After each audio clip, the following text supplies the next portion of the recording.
And now let's take up the story from survivors of the Titanic themselves. First of all, an American passenger, Miss Edith Russell, traveling first class. Where were you just before it happened, Miss Russell? In the library. The steward had just called out, 11:30, lights out. So I gave him a few letters to post in the morning, told him I'd pay for the stamps, picked up a book and walked forward to my stateroom, which was on the same deck, A11. And as I got in my stateroom, I switched on the electric light, and I noticed a slight jar, followed immediately by a second one, and a third one, which was quite strong enough to make me hold on to the bedpost. The boat came to a full stop. I walked forward to my window and saw a grayish-white mass drifting by. I was very much surprised and decided to take my fur coat and go out on deck and see what it was all about. Well, when I got out on deck, I noticed a gentleman standing by the rail and several people in a large, again, this grayish mass. I said, "What on earth is that?" "That? Oh, madam, that's a lifeboat. That's an iceberg." "Iceberg? Gracious, I've always wanted to see one of those things since I was a child." "Well, you're seeing it Corker now. There's 1/8 above the water and 7/8 below, and believe me, that's some iceberg." So, after that, we picked up bits of ice, played snowballs for a little while, and it was very, very cold. I asked one of the officers if there was any danger. He said no, and I went back to bed. As simple as that. No danger as far as you were concerned. No danger. Now, what about Mr. Witter, second-class smoking room steward? What did you think the Titanic had hit, Mr. Witter? Well, I didn't think she'd hit anything. I thought she'd dropped a blade from the propeller, you know. How did you find out what in fact had happened? Well, I went down to the working alleyway where my cabin is, number 7 Glory Hole. I was standing there talking to 2 or 3 fellows, and Carpenter came along, and I heard him say, "The bloody mailroom's full of water."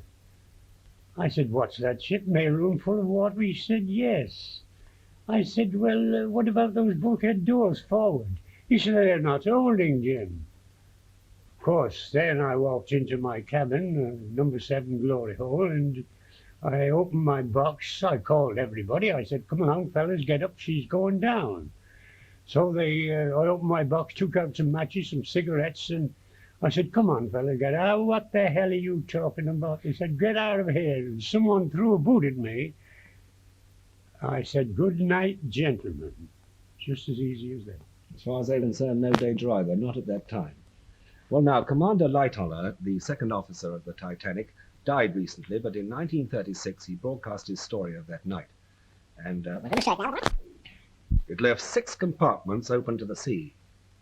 The water flowed into the first 6 compartments forward of number 4 boiler room and caused her bows to sink so much that the water flowed over the top of the aftermost watertight bulkhead, filled the next compartment, then overflowed again into the next one, and so on. Well, from that moment, as the captain very well realized, nothing could save the Titanic, and the order was given, lower the boats. Quartermaster Rowe, who's here tonight, was a very surprised man. Where were you, Quartermaster? I went on watch on the poop at 8 o'clock. At 10 o'clock, I read the log and passed it onto the fore bridge. At 20 minutes to 12, I was pacing up and down the deck, and I felt a good jar. I thought that was peculiar. I looked along the side, and I saw what I thought was a windjammer, but as it came astern, I saw it was an iceberg. The engine was going full speed astern then, so I pulled the lug in. After that, it got a bit quiet, except for the blowing off of steam, and heard nothing or see nothing till I saw a lifeboat being lowered on the starboard side. I reported it to the bridge. I asked them if they knew there was a boat being lowered. They said they did, and wanted to know who I was. I said I was the after quartermaster. They asked me if I knew where the distress rockets were. I said yes. They said bring them on the bridge. When Captain Smith saw me bring them up, he told me to fire one every 5 or 6 minutes. After about 2 or 3 minutes, he said to me, "Can you Morse?" I said yes, a bit. He said, "Call that light up. Tell her where the Titanic's sinking. Please get all your boats ready." She never answered. And that's your strange story, Quartermaster. Just like that. just like that. Now, what about a third-class passenger, Mr. Cohen? I think, Mr. Cohen, you'd had a bit of a celebration with the boys that night. Yes, I did. We had a celebration with a glass of lemonade. Am I supposed to believe that? Yes, you was. So my pals do. Did you get yourself a life belt early on in the No, proceedings? not at the time. The reason was because we thought the Titanic was unsinkable. When did you really believe at last that she was going down? When the boat was listing. Uh-huh. And then I decided to find a lifeboat. I found it very quickly. And then I went towards the lifeboats. I never had a chance to get in any one of them because the order was women and children first. So as I was 11, 19, I was out of it. So I decided to find my own salvation. I went across to the davit, climbed across the davit, which was a dangerous thing at Titanic, and went down a rope about 80 feet long and went into the water, into the sea rather. It sounds easy now, quick, doesn't it, when you tell it? Yes, it does. I bet you wouldn't like to do it now. No, well, not with this. I don't know whether they can see you lower down. I don't think they can, but they can imagine it. Yes. It's not as bad as they may think. Yes. Now, was that lifeboat that picked you up eventually, was it full? No, it was about 25 people in it. The reason it was fairly empty as it was, because the people on a boat never realised that the boat would sink, and not many people took the opportunity of going into the lifeboats. A greater risk leaving the ship than staying That's aboard. right, yes. Let's ask Miss Russell to take up her story again, and let's jump ahead in time. The last we heard from you, Miss Russell, you were going to bed. You decided to go to bed.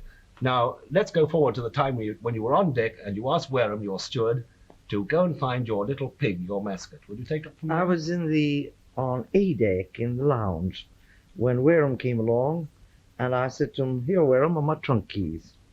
Would you mind taking care of my trunks if I don't get back in time in the morning?" So he said, "You better go in and kiss those trunks goodbye." I said, "You don't think there's any danger, do you? If there is, why, you better go back and get my mascot." My mascot was a little pig, a music box. It had been given to me by my mother after a motor accident fatal to everybody but me in France. So he brought the little pig back. It played the matchich. After that, I was in the direct line of light with Bruce Ismay, who saw me and picked me up like a puppy and threw me down the steps. But I was wearing a sheath dress, very narrow skirt, a long fur coat, a woolen cap, some furs, evening slippers, and one thing another, thin stockings. And I went forward to the rail, looked at that very, very high rail with the lifeboat swinging way out on its davits, and I knew I never could make it, not in that skirt. So as I stood there hesitating, a sailor grabbed this little pig from under my arm and said, "Well, if you don't want to be saved, we'll save your child." And he threw the pig into the lifeboat. Well, I stood there hesitating, and as I said to a gentleman alongside, "Should I leave?" He said, "Definitely, madam." Well, I said, "Can't make it." So now, if you will just sit on my hand, this sailor and I will make a little cradle of our hands. You sit down, put your hand around my neck, and we'll toss you right into the lifeboat. And they did. First thing I did then was to hunt for the little pig. I found it, the bottom of the boat with its legs broken, but it still could play the matchich, and I played it all night long to keep the children from crying. Thank you, Miss Russell. Well, meantime, the entire crew and all the officers of the Titanic were working frantically. And in the wireless room, the chief radio officer, Jack Phillips, was trying to contact nearby ships. The nearest was the Californian, but her solitary operator had gone to bed. The officer of the watch reported the Titanic's rockets and the disappearance of her lights to the captain, but no action was taken. Meantime, Phillips from the Titanic was sending out the old CQD call, the standard distress signal of those times. But then he changed to SOS, the first time it had ever been used at sea. And one of the ships to pick that up was the Carpathia, the captain, Captain Rostrom. Now, Harold Cottam, there he is, was the operator of the Carpathia, and he received the signal. And here he is, sending his answer now.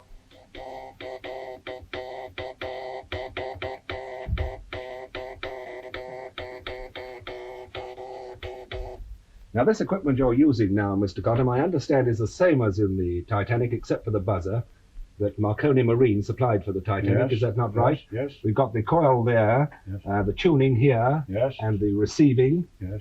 And there was the transmission, was it not? Yes, With the spark flying from Yes. the points when you pressed the buzzer? yes, And here the charging and distributing apparatus. yes. Now, Mr. Cottam, the Titanic called you in distress. What was your reaction? Well, she didn't call me, I called her. Uh-huh. About 1 o'clock in the morning, after I'd taken the press, or listened to the press, I took a batch of message for her, and with the intention of redirecting them on to her, I called her up. And the only reply I got that she'd struck ice. And I said, was it serious? And she said, yes, this is a CQD, old man. Here's the position, report it and get here as soon as you can. So I took the position and on a scrap of paper and rushed up to the bridge with it. When I got on the bridge, I contacted the officer of the watch, and the information didn't seem as though it had sunk as fast as I thought it ought to, so I rushed down the ladder and knocked on the captain's cabin, and as I saw a light, I rushed in. And he said, who the hell, or words to that effect. And so I said, well, the Titanic struck ice, sir, and she's in distress. I've got the position here. So he said, well, give it me, and he put a dressing gown on and went. So he said, will you confirm this? Go aft and confirm it if you can. Which you did. Yes, which I did. And when you came back, what did he do? When I came back, he said, well, you'd better go back and tell her that we're going to double bank all the watches on deck and below, and tell him we are On our way? on our way. As fast as you could go. Yes, as fast as you could go. Fine, thank you, Mr. Cottam. Yeah. Well, the Carpathia was on its way, and back on the Titanic, the last lifeboat got away round about 1:20 in the morning, and it had over 60 people on board. From the boat, they watched the ship with husbands, relations, and friends still aboard, still unable to believe that she was doomed. Commander Lightoller was less than 100 yards away on the top of an upturned boat. As I watched, I could see her bow getting deeper and deeper in the water, with the foremast sticking up above the surface, whilst her stern lifted higher and higher, till it was right out of the water. When she got to an angle of about 60 degrees, there was a sullen sort of rumbling roar, as her massive boilers all left their beds and went crashing down through the bulk's heads and everything that stood in their way. Up to that moment, she had stood out as clear with her rows of electric lights all burning. When the boilers broke away, she was, of course, plunged into absolute darkness, though her huge black outline was still perfectly distinct up against the stars and sky. Slowly she reared up on end, till at last she was absolutely perpendicular. Then, quite quietly, but quicker and quicker, she seemed just to slide away under the surface and disappear.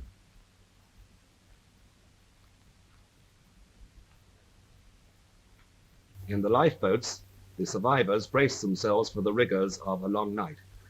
And one of those survivors, a greaser, Mr. Walter Hurst, got there in a very strange way. What's your story, Mr. Hurst? Well, I saw the forward part of the boat deck dip underwater, so I jumped overboard. Swimming away from the ship, and turned around to look at her, but down came the funnel and smashed into the water right in front of my face. I got a gush of wind and dirt through that nearly blinded me, and I felt the cap go off my head and one slipper off my foot.